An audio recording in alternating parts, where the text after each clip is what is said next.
ओम श्री गणेशाय नमः। मैं आप सभी का आपके अपने चैनल अनादि धारा में बहुत बहुत स्वागत करती हूँ। आप सभी का दिन शुभ हो, मंगलमय हो और भगवान श्री गणेश जी की कृपा सदा आप पर बनी रहे। आज आप सुनेंगे पौष मास महात्म का अध्याय 17। आज सुनिए आगे की कथा। उग्रसेन के गुप्तचरों ने उसे समाचार दिया कि कैलाशपति शिव जी आपके भय से दंडकारण्य के त्रिसंध्या क्षेत्र में अपने करोड़ों गणों और अनेकानेक ऋषि मुनियों के साथ निवास करते हैं। शिव पार्वती को एक पुत्र की प्राप्ति हुई है, जिसके बारे में ज्योतिषियों का कहना है कि वह असुरों का संहार करेगा। दैत्यराज ने कहा, मैं इतना विशालकाय और महाबली तथा कहाँ वह छोटा सा नवजात शिशु एक छोटा सा मच्छर किसी एक गजराज का वध कैसे कर सकता है। तभी उसने आकाशवाणी सुनी, दैत्यराज तेरा काल समीप है, तुझे मारने के लिए भगवान गणेश ने अवतार धारण कर लिया है। मिथ्या अभिमानी छोड़कर उनकी शरण ले। आत्माज्ञों ने कहा, त्रिभुवननाथ आपको अमर कर्म रहने का वर प्राप्त है, इसलिए चिंता कैसी। आकाशवाणी से इस प्रकार कहलाना देवताओं का षड्यंत्र मात्र है। आपकी आज्ञा हो तो हम में से कुछ वीर उस स्थान पर जाकर अवसर मिलते ही उस बालक को मार डालें, जिससे आप निश्चिंत हो सके। उग्रसेन ने चैन की सांस लेते हुए कहा, यही करना होगा। शत्रु बालक पर अभी तो काबू पाना सरल है, बाद में वह प्रबल हो सकता है। असुरराज की आज्ञा पाते ही अनेक मायावी असुर उठ खड़े हुए और दंडकारण्य की घिरी कंदराओं में रहकर अवसर की प्रतीक्षा करने लगे। उन्होंने समस्त त्रिसंध्या क्षेत्र को अपना लक्ष्य बना लिया और वे वहां की प्रत्येक गतिविधि पर सतर्कता पूर्वक ध्यान रखने लगे। एक दिन एक असुर ने गिद्ध का रूप बनाया। कुटी से बाहर खेलते हुए गणेश जी के पास वो जा पहुंचा। उसने इधर उधर आहट लेकर देखा कि उसके क्रियाकलाप को देखने वाला कोई नहीं है, तो सहसा उन्हें अपनी भयंकर और विशाल चोंच में दबाकर आकाश में अत्यंत ऊंचाई पर उड़ चला। तभी किसी कार्यवश माता पार्वती जी बाहर आई तो उन्होंने पुत्र को कहीं नहीं देखा। इससे भी भूली कि गणेश ओ गणेश व्याकुलता से इधर उधर खोजने लगी। आकाश में उड़ते हुए बड़े असुर की चोंच में दबे हुए गणेश जी ने माता की पुकार सुनी तो असुर के मस्तक पर उन्होंने मुक्के से प्रहार किया। बस एक ही प्रहार से असुर का मस्तक चूर्ण हो गया और वह धरती पर गिरने लगा। गणेश जी ने सुखपूर्वक उसे मुख में बैठे हुए रहे। माता ने गिद्ध सहित अपने पुत्र को आकाश से गिरता देखा तो उसकी ओर दौड़ी। इतने में ही राक्षस धराशायी हो गया और पार्वती जी ने तुरंत ही गणेश जी को उसकी चोंच से बाहर निकाल लिया और स्तनपान कराने लगी। इसी तरह सेम और कुशल नाम के दो असुर बड़े बलवान थे। वे अवसर देखकर आश्रम में घुस गए, किंतु माता पार्वती को बालक के पास बैठकर वे दबे पांव एक कोने में जा छिपे। जब माता उन्हें पालने में लिटाकर किसी कारणवश बाहर चली गई, तब दोनों असुर पालने के पास आए और उसमें से बालक को उठाने लगे। तभी गणेश जी ने अपने पांव चलाए तथा लीला पूर्वक एक एक पदाघात दोनों पर कर बैठे। बस एक एक बार में ही दोनों असुर दूर जाकर इतनी जोर से गिरे कि उनकी हड्डी पसली टूट गई, उनके हृदय फट गए और रक्त गमन करके शांत हो चुके थे। माता आई तो यह दृश्य देखकर एकदम अचंभित रह गई। उनकी समझ में नहीं आया कि यह दोनों यहाँ किस प्रकार आए और कैसे मर गए। पार्वती जी ने अपने पुत्र को गोद में उठा लिया और गणों को आदेश दिया कि उन असुरों के शरीर उठाकर सुदूर अरण्य में फेंक दे। 3 असुर मारे जा चुके थे, किंतु बालक का बाल बांका नहीं हुआ। इससे असुरों में शंका तो उत्पन्न हुई कि बालक में कोई विशेषता अवश्य है, फिर भी वे उसकी विशेष सामर्थ्य से अपरिचित ही थे। अतः मारने के लिए अनेक उपाय सोचने लगे। राक्षस दल में क्रूर नाम का एक असुर अत्यंत ही क्रूर था। उसने यथा नाम तथा गुण कहना अनुपयुक्त नहीं होगा। एक दिन उसका भी काल खींच ले आया। वहां पार्वती जी मंदिर में पूजन कर रही थी और बालक गणेश मंदिर के बाहर खेल रहे थे। उसने सोचा, इससे अच्छा अवसर और क्या होगा। अभी एक मुनि बालक का रूप बनाकर उनके साथ खेलने लगे। गणेश जी को उसके क्रियाकलाप देखकर हंसी आ गई, किंतु उस गूढ़ हंसी का अर्थ न समझ सका। वह कभी उनका कंठ पकड़ता तो कभी उनके केस खींचता। आरंभ में तो गणेश जी ने उसका अधिक प्रतिरोध नहीं किया, परंतु जब असुर के आघातों में तेजी आने लगी तब उन्होंने उसको पकड़कर बलपूर्वक उसका गला दबा दिया। जब मंदिर से बाहर निकलती हुई माता पार्वती ने पुत्र की यह चेष्टा देखी तो वे आशंकित हो उठी कि यह मुनि कुमार का गला न दबा दे, इसलिए उसे बचाने के लिए दौड़ी, किंतु तब तक उसके प्राण पखेरु उड़ चुके थे और वह छद्मवेश छोड़कर अपने असुर रूप में, प्राणहीन रूप में धरती पर गिर चुका था। पार्वती जी उसे देखकर अत्यंत व्याकुल हुई और उन्होंने अपने पुत्र को गोद में उठाकर, उसी असुर दल में वामासुर नाम का एक और असुर था जो भगवान गणेश के हाथों मारा गया। यह असुर झंझावात का रूप रखने में सिद्ध हस्त था, इसलिए दैत्यराज ने उसे दरबार में उसका बड़ा सम्मान किया। वह भी गणेश जी के वध के विचार से उपवेशन संस्कार होना था, विचार से त्रिसंध्या क्षेत्र में रह रहा था। एक दिन गणेश जी का उपवेशन संस्कार होना था। माता पार्वती के साथ निवास करने वाले ऋषि पत्नियों ने उन्हें दिव्य वस्त्र अलंकार धारण कराए। तब आदिदेव गणाध्यक्ष का पूजन पुण्यवाचक कार्य संपन्न हुआ। उस समय सभी देवताओं ने वहां उपस्थित होकर इन श्री मयूरेश्वर गणेश का पूजन किया। इसके बाद ऋषि विप्र आदि ने उन्हें आशीर्वाद दिया। इस अवसर को वामासुर ने अपने लिए अधिक उपयुक्त समझा। वह आश्रम के सामने खड़े हुए वृक्ष पर बैठकर जब उसे हिलाने लगा तब पत्तों के हिलने से धीरे धीरे झंझावात का रूप ले लिया। प्रबल आंधी के कारण किसी को कुछ भी दिखाई नहीं देता। उसी समय उस असुर ने गणेश जी को पकड़कर मारने का प्रयत्न किया, किंतु गणेश जी द्वारा किए गए प्रतिघात से वह स्वयं ही एक छत्र विकसित होकर गिर पड़ा। आंधी का वेग रोका हुआ तो सभी ने देखा कि भयंकर राक्षस मरा पड़ा है। तभी भय से आतुर पार्वती जी ने अपने पुत्र को गोद में ले लिया और स्तनपान कराने लगे। सभी उपस्थित देवता और ऋषिगण बालक को चिरंजीवी होने का आशीर्वाद देने लगे। भगवान गणेश ने राक्षसी सत महिषा का भी वध कर दिया, जो वामासुर की एक विकराल मुख वाली बहन थी। उसका समस्त शरीर भयंकर और विशाल था। उसे ज्ञात हुआ कि प्रिय भाई व्योमासुर मारा गया है तो वह क्रोध से कांपने लगी। उसने निश्चय किया कि भाई की मृत्यु का प्रतिरोध वह अवश्य लेगी, इसलिए 16 वर्षीय किशोरी का रूप धारण किया और पार्वती जी के पास जाकर उन्हें प्रणाम करके बैठ गई। पार्वती जी से उसने कोई देव कन्या समझा, इसलिए बड़ा सत्कार किया। भोजनाद से संतुष्ट करके उसे रात्रि में अपने ही पास सुलाया, परंतु गणेश जी उसकी समस्त गतिविधि पर दृष्टि रखे हुए थे। पार्वती जी को घोर निद्रा में पड़ी देखकर वह उठी और मयूरेश्वर को स्पर्श करने लगी।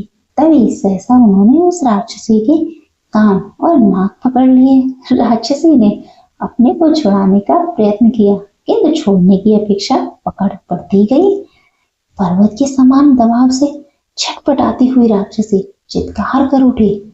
उसे सुनकर पार्वती जी ही नहीं, अन्यत्र सोई हुई स्त्रियां भी दौड़ी हुई चली आई। उन सब ने उसे छुड़ाने का बहुत प्रयत्न किया, किंतु बालक ने राक्षसी के नाक और कान इतनी तीव्रता से दबाए कि प्राणों के साथ ही शरीर से अलग हो गए। अब उसका आसुरी रूप प्रत्यक्ष हो चुका था। सभी महिलाएं उसे देखकर भय आकुंठित हो गईं। माता भय से व्याकुल हो उठी। माता बालक को उठाकर तप्तपान कराने लगी और उसके बाद एक एक करके अनेक असुर वहां आते रहे और प्राण गंवाते रहे। इस प्रकार कर्मठ, तल्प, दुधवी, गजगर, सलभ, नतुर, मत्स्य, सैल, करदम आदि अनेक महाबली राक्षस मारे गए। जितने भी राक्षसों ने अपनी लीला समाप्त की, वे सभी भगवान के हाथ से मरने के कारण मोक्ष के अधिकारी हुए। वस्तुतः वे सभी असुर अत्यंत सौभाग्यशाली थे। भगवान को मारने के विचार से भी आकर उन्हीं के धाम को प्राप्त हो गए थे। और धीरे धीरे मयूरेश्वर 5 वर्ष के हो गए। अब पार्वती पुत्र के अनेक बालकों के साथ क्रीड़ाएं करने लगे। कभी गाते, कभी नाचते, कभी हंसते खेलते और बोलते थे। एक दिन मध्याह्न काल होने पर भी उन्हें भोजन प्राप्त नहीं हुआ। पार्वती जी किसी कार्य में व्यस्त थीं और वे सुधातुर हुए सोचते थे कि भोजन कैसे और कहाँ से प्राप्त हो। जब कोई उपाय समझ नहीं आया, तब वे महर्षि गौतम की कुटिया पर जा पहुंचे। वह कुटी बहुत निकट ही थी। ऋषि पत्नी भोजन बनाती हुई किसी कारणवश उठकर पाकशाला से बाहर निकल गई। अवसर देखकर गणेश जी ने पाकशाला में जाकर पके हुए भोजन का पात्र उठाया और चुपचाप बाहर निकल आए। साथ ही बालकों ने पूछा, क्या है? उन्होंने कहा, भोजन है, भूख लगी है इसलिए उठा लिया है। खेलते हुए बहुत देर हो गई, पहले खा लें, इसके बाद पुनः खेलेंगे। यह कहकर उन्होंने अन्न पात्र का अन्न सभी बालकों में बांटकर बराबर बराबर खा लिया तथा अपने भाग का स्वयं ले लिया। सभी ने तृप्त होकर पुनः खेलना आरंभ कर दिया। इधर ऋषि पत्नी ने पाकशाला में जाकर देखा कि अन्न पात्र नहीं है, तो वे विस्मित मन से महर्षि के पास जाकर बोले, नाथ, पाकशाला में अन्न पात्र नहीं है। अभी बलि वैश्वदेव कर्म भी नहीं हो पाया था, तो महर्षि को भी आश्चर्य हुआ। पाकशाला में गए और सब ओर दृष्टि फैलाई तो उन्हें भी अन्न पात्र कहीं नहीं दिखा। तब बाहर निकलकर उन्होंने देखा कि उमापुत्र के साथ कुछ मुनि बालक खेल रहे थे और खाली अन्न पात्र उनके निकट पड़ा था। उनको यह समझते देर न लगी कि उन्हीं में से किसी ने अन्न पात्र चुराया है और उसे मिलकर खा लिया है। उन्होंने ध्यान लगाकर गणेश जी की करतूत जान ली तो वे क्रोधित होकर बोले, अरे तू शिव पार्वती का पुत्र होकर ऐसे दुष्ट कर्म करता है और हम तो तुझे परम ब्रह्म परमात्मा समझते थे। इतना कहकर उन्होंने मयूरेश्वर का हाथ पकड़ा और पार्वती जी के पास ले गए। वहां जाकर उन्होंने कहा, शिव, आपका यह पुत्र आए दिन उपद्रव करता रहता है। आज तो इसने हमारा अन्न पात्र ही चुरा लिया। बल वैश्यदेव आदि भी ना हो पाया था कि समस्त अन्न उसने अन्य बालकों के साथ बैठकर खा लिया। तब पार्वती जी बोली, महर्षि, मैं भी इसके क्रियाकलापों से त्रस्त हो रही हूँ। इसके उत्पन्न होते ही असुरों के उपद्रव आरंभ हो गए। बालकों के साथ ही खेल खेल में उलझ जाता है तो पीछा नहीं छोड़ता। अब यह घरों में घुसकर भोजन भी चुराने लगा है, इसलिए इसे दंड देना पड़ेगा। यह कहकर माता ने रस्सी लेकर पुत्र के हाथ पांव बांधने आरंभ किए। तब महर्षि ने कहा, मातेश्वरी, इसे बांधने की अपेक्षा इसलिए पूर्वक समझाओ। यह कहकर महर्षि चले गए। माता ने पुत्र को दृढ़ता से बांधकर कोठरी में बंद कर दिया। फिर बाहर आकर विश्राम करने लगे तो ऐसा अनुभव हुआ कि पुत्र गोद में ही खेल रहा है। फिर बाहर की ओर देखा तो पुत्र बालकों के साथ खेल रहा है। यह देखकर माता को आश्चर्य हुआ। उसने कोठरी खोलकर देखा तो हाथ पांव बंधे हुए मयूरेश्वर पूर्ववत ही बैठे हैं। उनके नेत्रों से अश्रु बह रहे हैं। पार्वती ने हृदय कठोर बनाकर पुनः किवाड़ बंद कर लिए, क्योंकि बालक को सीख देने के लिए कुछ डराना तो था ही। वे कुछ देर के लिए ऋषि पत्नी के पास जा बैठी, किंतु पुत्र के कोठरी में बंद पड़ा रहने के कारण उनका मन नहीं लगा। वे अपने आश्रम को लौटे तो मार्ग में देखा कि मयूरेश्वर खेल रहे थे। माता ने पुत्र का दुख भूलकर उसे स्नेह पूर्वक पुकारा, पुत्र, घर चलकर स्तनपान कर ले। तो बालक ने उत्तर दिया, माता, यहाँ तो मयूरेश्वर नहीं है, उसे तो आपने कोठरी में बंद कर रखा है। माता को ध्यान आया और दौड़ी दौड़ी आश्रम पहुंची। उन्होंने कोठरी खोलकर पुत्र को देखा, वो रोता सो गया था। तो माता ने बंधन खोलकर उसे हृदय से लगा लिया और स्तनपान कराने लगी। उधर महर्षि गौतम ने वहां से लौटकर दीप पूजन आरंभ किया, किंतु यह क्या, उनके मंदिर की सभी मूर्तियां गणेश रूप में दिखी। तो वे कहने लगे, देखो मुझसे कितनी भूल हो गई। मयूरेश्वर को सामान्य बालक के समान पकड़कर उनकी माता के पास ले गया, जिन्होंने उन्हें लताड़ते हुए कठोर रस्सी से बांधकर घर में बंद कर दिया। वस्तुतः यह हमारा सौभाग्य ही था कि साक्षात परम ब्रह्म ने अपनी मित्र मंडली के साथ भोजन ग्रहण कर लिया। वे भगवान मेरा अपराध क्षमा करें। यह कहकर महर्षि श्री गणपति के ध्यान में मग्न हो गए और उनकी पत्नी अहल्या उन्हें भोजन बनाने में व्यस्त हो गई। आज की कथा यहीं तक। इसके आगे का वृत्तांत आप कल अगले अध्याय में सुनेंगे। आइए अब आपको सुनाते हैं भगवान श्री राम और माता सीता की कथा। वनवास के दौरान जब माता सीता जी को प्यास लगी तभी श्री रामचंद्र जी ने चारों ओर देखा तो उनको दूर दूर तक जंगल ही जंगल दिख रहा था। फिर वे कुदरत से प्रार्थना करने लगे, हे वन देवी, आसपास जहाँ कहीं भी पानी हो कृपया वहां जाने का रास्ता दिखाएं। हे प्रिय भक्तों, तभी वहां पर एक मोर ने आकर श्री राम जी से कहा कि आगे थोड़ी दूर पर एक जलाशय है, आइए मैं आपको मार्ग पथ प्रदर्शक बनता हूँ, लेकिन रास्ते में हमारी भूल चूक होने की संभावना है। श्री रामचंद्र जी ने पूछा कि वह क्यों? तब मोर ने उत्तर दिया कि मैं उड़ता हुआ जाऊंगा, आप चलते हुए जाएंगे, इसलिए रास्ते में मैं अपना एक एक पंख बिखरता हुआ जाऊंगा, उसके सहारे आप जलाशय तक पहुंच ही जाओगे। हे प्रिय भक्तजनों, इस बात को तो हम सभी जानते हैं कि मोर के पंख एक विशेष समय एवं एक विशेष रुत में ही बिखरते हैं। अगर वह अपनी इच्छा विरुद्ध पंखों को बिखेरे तो उसकी मृत्यु हो जाती है, और हुआ भी वही। अंत में जब मोर अपनी अंतिम सांस ले रहा होता है, उसने कहा कि वह कितना भाग्यशाली है जो जगत की प्यास बुझाते हैं। ऐसे प्रभु की प्यास बुझाने का उसे सौभाग्य प्राप्त हुआ है। मेरा जीवन तो धन्य हो गया और मेरी कोई भी इच्छा शेष नहीं है। तभी भगवान श्री राम जी ने मोर से कहा कि मेरे लिए तुमने जो मोर पंख बिखेर कर मुझ पर जो ऋण अनुबंधन चढ़ाया है, मैं उस ऋण को अगले जन्म में जरूर चुकाऊंगा। मेरे सिर पर आपको चढ़ाकर तत्पश्चात अगले जन्म में श्री कृष्ण अवतार में उन्होंने अपने माथे पर मयूर पंख को धारण कर वचन अनुसार उस मयूर का ऋण उतारा था। प्रिय भक्तजनों, तात्पर्य यह है कि अगर भगवान को ऋण उतारने के लिए फिर से जन्म लेना पड़ा तो हम तो मानव हैं, न जाने हम कितने ही ऋण अनुबंधों से बंधे हुए हैं। उसे उतारने के लिए हमें तो कई जन्म भी कम पड़ जाएंगे। इसलिए अपना जो भी भला हम कर सकते हैं इसी जन्म में हमें करना है। हरे कृष्ण, जय श्री राम। प्रिय भक्तजनों, आइए अब आपको सुनाते हैं श्रीमद् भागवत गीता का महात्म्य 14। श्री महादेव जी देवी पार्वती से कहते हैं, हे पार्वती, अब मैं भव बंधन से छुटकारा पाने के साधन भूत 14वें अध्याय का महात्म्य बताता हूँ। तुम ध्यान देकर सुनो।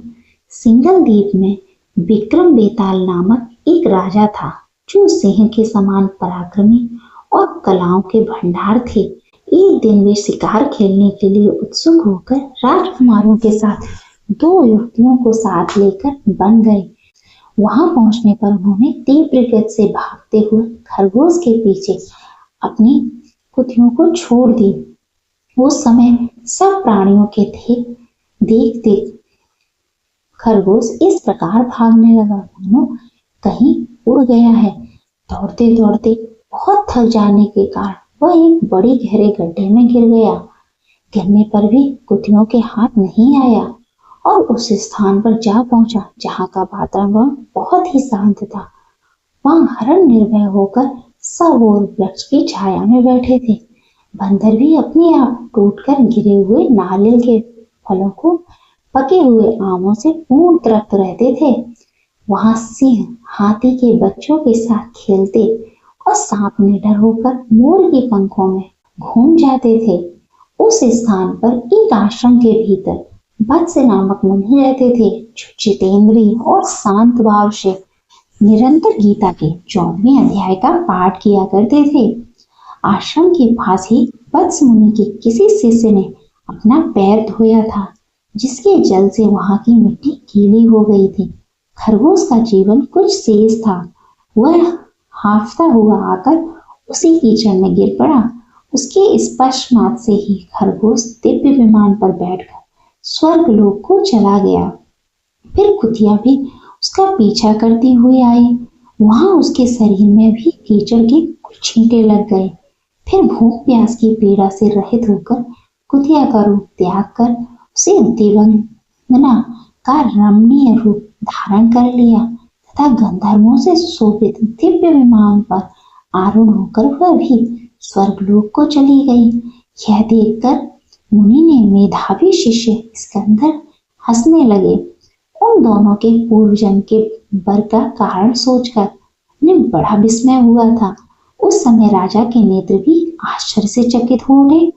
उन्होंने बड़ी भक्ति के साथ प्रणाम करके पूछा, विप्रवर, नीच योनि में पड़े हुए दोनों प्राणी कुतिया और खरगोश ज्ञानहीन होते हुए भी जो स्वर्ग में चले गए, इसका क्या कारण है?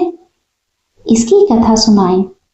तब शिष्य ने कहा, भूपाल, इस वन में वत्स नामक ब्राह्मण रहते हैं। वे बड़े जितेंद्रिय महात्मा हैं। गीता के 14वें अध्याय का सदा जाप किया करते हैं। मैं उन्हीं का शिष्य हूँ। मैंने भी ब्रह्म विद्या में विशेषज्ञ प्राप्त की है। गुरु जी की ही भांति मैं भी 14वें अध्याय का प्रतिदिन जाप करता हूँ। मेरे पैर धोने के जल में लौटने के कारण यह खरगोश और कुतिया के 7 स्वर्ग लोक को प्राप्त हुआ है। अब मैं अपने हंसने का कारण बताता हूँ। महाराष्ट्र में प्रत्युक्त नामक महानगर है। वहां केसर नामक एक ब्राह्मण रहता था, जो कपिल मनुष्यों में अग्रण्य था। उसकी स्त्री का नाम विलोबना था। वह स्वच्छंद विहार करने वाली थी। इसे क्रोध में आकर जन्म भर के बैर को याद करके ब्राह्मण ने अपनी स्त्री का वध कर डाला और उसी पाप से खरगोश की योनि में जन्म लिया। ब्राह्मणी भी अपने पाप के कारण कुतिया हुई। श्री महादेव जी देवी पार्वती जी से कहते हैं। यह सारी कथा सुनकर श्रद्धालु राजा ने गीता के 14वें अध्याय का पाठ आरंभ कर दिया। उससे उन्हें परम गति की प्राप्ति हुई। जय श्री कृष्ण। श्रीमद् भागवत गीता का महात्म्य 14 संपूर्ण हुआ। प्रिय श्रोताओं, अगर आपको यह वीडियो या यह कथा अच्छी लगी हो तो इस वीडियो को लाइक करें, ज्यादा से ज्यादा शेयर करें और कमेंट में जय श्री कृष्ण, ओम गं गणेशाय नमः या ओम नमः शिवाय अवश्य लिखें और अनादि धारा को अवश्य सब्सक्राइब करें, जिससे आने वाली प्रत्येक कथा सबसे पहले आप तक पहुंचे। जय श्री कृष्ण, जय श्री हरि। ओम गं गणेशाय नमः।